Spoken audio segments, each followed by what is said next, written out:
어서 와. 되게 오랜만이다. 그러니까. 잘 있었어? 잘 있었지. 오늘 내가 너희를 여기로 부른 건 너희를 위해 아주 특별한 시간을 준비했기 때문이야. 진짜? 너야? 이번엔 내 차례야. 우리가 최근에 겪은 가장 큰 이슈가 뭐가 있었지? 있었지. 우리뿐만 아니라 전 세계적으로 강타했던 나! 힘들었던 소식. 코로나! 코로나 19! 19. 감염병? 아이고 바이러스? 바이러스 정답. 오늘 우리에게 바이러스에 대해서 모든 걸 가르쳐줄 특별한 선생님을 와. 오늘 모셔봤습니다. 현재 카이스트 의과학대학원에서 면역학 교수이시자 한국바이러스기초연구소 면역연구센터장이신 신희철 교수님 나와주세요. 여러분 안녕하세요. 여러분 반갑습니다. 오늘 여러분들하고 바이러스에 대한 이야기를 나누기 위해서 나왔습니다. 와, 잘 반갑습니다. 부탁드립니다.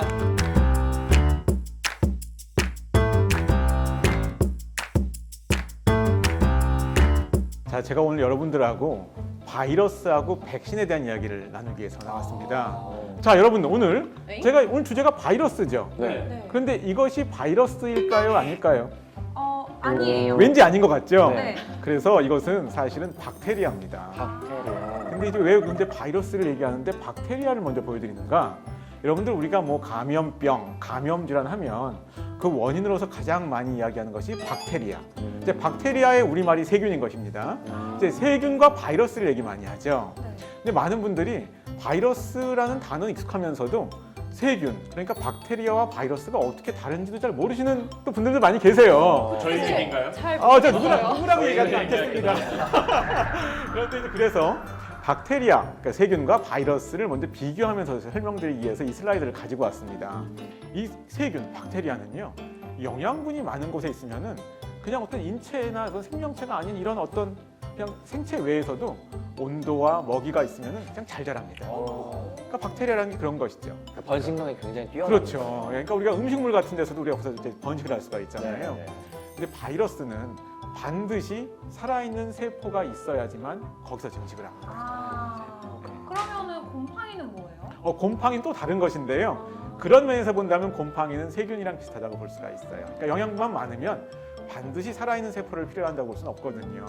그래서 그것이 아주 가장 근원적으로 뭐 바이러스나 이제 또 다른 생명체, 그러니까 이제 세균이나 곰팡이를 가를 수 있는 가장 중요한 기준이라고 볼 수가 있겠습니다.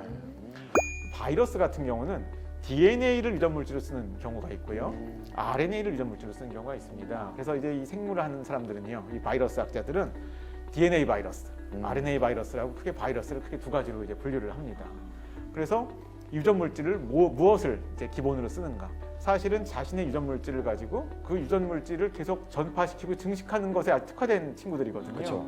그러니까 이게 생명체라고 볼 수가 있겠죠. 어쨌든 살아있는 세포의 기생에서든 자신이 번식하는 그렇죠. 거니까. 예. 여기서 여러분들 이렇게 뭐 익숙한 것들 이렇게 찍어볼까요? 아는 애들 있어요. 뭐 있습니까? 일단 코로나요. 인플루엔자도 보여요. 예, 이게 독감 바이러스. 그러니까 인플루엔자를 영어로 할 때 좀 짧게 부를 때 독감을 플루라고도 하죠. 그러니까 네. 인플루엔자 플루라고 하는데 그 우리말이 이제 독감 바이러스가 되는 것이죠. 제가 아는 것도 또 있는데 네. 이스터리퀸 엔세팔리티스 바이러스라고. 이걸 알고 계세요? 아니면 이거는 바이러스 학자들도 굉장히 익숙하지 않은 바이러스입니다. 괜찮은데. 맞습니다. 아주 좋았습니다. DNA 바이러스, RNA 바이러스 이렇게 분류하는 데 다 이유가 있지 않을까요? 유전 물질을 뭘 사용하는 걸 떠나서 이게 꼭 아주 반드시 일치하지는 않는데요. 이 RNA 바이러스들이 좀 더 좀 대규모 유행을 많이 일으킵니다. 왜 그러냐면요, 이 RNA 바이러스는 이 RNA가 돌연변이를 잘해요. 돌연변이. 맞아. 계속 변이 바이러스가 맞습니다. 코로나도 여러 차례 나왔잖아요. 그렇죠. 그러니까 이렇게 돌연변이가 자꾸 일어날수록 우리가 좀 신종 같은 것이 좀 나올 확률이 높아지잖아요. 그것이 DNA보다는 RNA가 그런데 그 이유는 DNA는 돌연변이가 일어나더라도 그걸 좀 교정하는 기능이 있어요. 그러니까 글자를 잘못 쓴 걸 좀 다시 고쳐 쓰는 기능이 있는데 RNA는 그게 없습니다.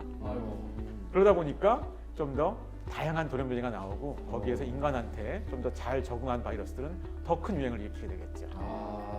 이제 백신에 대한 얘기를 간단히 말씀드리려고 그래요. 네. 옛날 사람들은 이게 걸렸다가 물론 어떤 사람은 죽을 수도 있지만 한 번 나으면 다시 안 걸린다. 이게 바로 백신에 걸립니다. 백신. 그러니까 제가 여기도 뭐 복잡한 그림이 있습니다만 우리 몸에 면역 반응이 한 번 처음에 우리 몸에 바이러스가 들어오면 이게 면역 반응이 세기예요. 근데 이게 이렇게 일어나는데 이것이 그 바이러스에 나왔는데 다시 그 똑같은 바이러스가 재침입을 하면요, 네. 면역 반응이 훨씬 강하게 나옵니다. 예, 근데 여기서 이 그래프는 이제 강한 걸 강조를 많이 했는데 더 중요한 게 있어요. 시간입니다. 시간. 내가 바이러스가 내 몸에 처음 들어오면은 이렇게 시간이 한 1주 정도의 시간이 필요해요. 면역반이 개시되는데. 네. 근데 내가 백신을 맞거나 한번 감염에 걸렸다가 나오면, 그러니까 재침 상황에서는 네. 그것이 1주 시간 필요 없이 바로 튀어나옵니다. 그러다 보니까 내가 어떤 바이러스를 처음에 맞닥뜨리는 것보다 한번 걸렸다가 우연히 나왔는데 다시 재침입할 때는 훨씬 좋은 면역 반응이 나오니까 뭐 일생에 내가 홍역은 한 번만 걸린다든지 이런 일들이 생기는 것이죠. 그래서 이런 것들이 바로 이제 백신의 원리인데요. 그럼 이걸 하겠다고, 야 그러면은 우리가 면역을 한 번 겪으면 좋으니까 너 바이러스 일부러 걸려.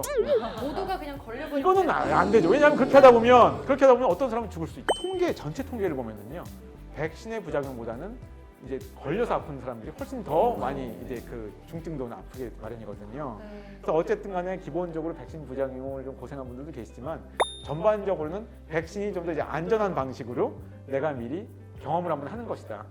그렇게 되면은 나중에 이렇게 빠른 면역 반응을 우리가 유도할 수 있다. 이것이 가장 이제 백신의 가장 기본 원리라고 볼 수가 있겠습니다.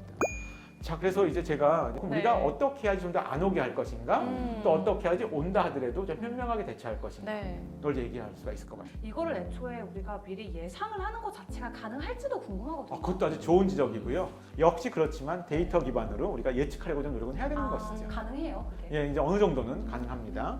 자, 그런데 지금 일단은 미래를 얘기하기 위해서 가까운 과거를 보자.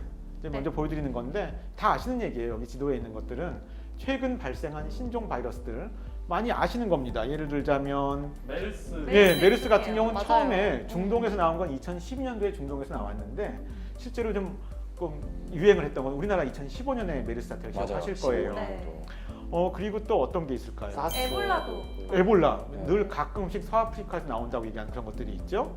그 다음에 2016년도 브라질 올림픽 전후에서 지카 바이러스가 지카 나왔었고요. 모기였나요, 지카가? 지카는 이제 모기가 매개를 하는 네. 것이죠. 이런 것들도 질병의 특성이 아까 제가 몇 번 말씀드린 거지만 이것이 어떤 것들이 매개하느냐에 따라서 인간한테 다가오는 모습은 다릅니다. 네. 이런 것들이 과연 지금 우리가 알려진 이것이 지금 다 끝일 것이냐? 이제 그렇지 않을 거라는데 또 다른 문제가 있는 네. 것이죠. 네. 다음 슬라이드 가볼까요? 자, 그러면 지금 아이고. 최근 몇 년만 보더라도 한 10년만 보더라도 신종 바이러스 질병은 점점 늘어나는 것 같아요. 네. 맞아요. 자, 그러면 왜 늘어날까? 지구가 네, 변하면서 네. 기존에 없던 것들이 막 생겨나거나 있던 것들이 없어지면서 기존의 체계가 무너지니까 네. 자꾸 뭔가 생겨나는 거죠. 그걸 거시적으로 보면 그 말도 정답입니다. 아, 그러니까 그게 이제 무슨 얘기냐면요. 이러한 우리가 자연 개발을 많이 한다든지 기후 변화 이런 걸 통해서 야생 동물과의 접점이 늘어났어요. 아, 그러니까 우리가 지구가 큰 생태계라고 얘기를 하잖아요. 그럼 인간들이 살고 있는 어떤 생태계가 있습니다. 또 야생 동물들은 야생 동물 나름대로 살아가는 어떤 환경이 있어요. 서로 만날 일도 없었는데 이런 지구의 급격한 어떤 생태계 어떤 환경의 변화가 오면서 이런 일이 생기는 거죠. 뭐 어떤 벌목 같은 걸 많이 하면은 거기에 살던 야생 동물들이 또 이제 인간 쪽으로 많이 오게 돼요. 그러니까 접하지 않았던, 그러니까 그 바이러스는 원래 인간한테는 접하지 않았지만 야생 동물한테는 많이 있던 거예요. 근데 그게 인간한테 이렇게 우연히 접촉을 했는데 각자의 바이러스들은 다 각자 좀 선호하는 동물 종이 다 있어요. 그렇죠. 그러니까 그런 게 설사 인간 접촉한다 하더라도 대부분의 바이러스는요 인간에서 전파가 잘 안 됩니다. 그런데 우연히 그게 인간한테 적응을 해가지고 전파가 된다면 이제 신종 바이러스 형태가 나타나는 것이죠. 네. 사실 이렇게 이호들만 보면은 좀 개인으로서 그럼 내가 어떤 노력을 해야 되지 하는 생각이 또 들긴 하거든요. 네. 이 뭔가를 한다고 해서 네. 이 바이러스가 퍼지는 거를 막을 수는 없을 것 같다라는 그렇죠. 막연함이 들어요. 예. 선생님. 어떤 그- 방법이 있을까요? 저는 그러니까 어떤 일반 시민으로서는 네. 사실 여기 있는 것처럼 뭐 어떤 뭐 환경 이런 거에 협조하는 환경을 보호하는 데 협조하는 그 정도가 아마 평소에 우리가 할 수 있는 일이라고 생각을 하고요.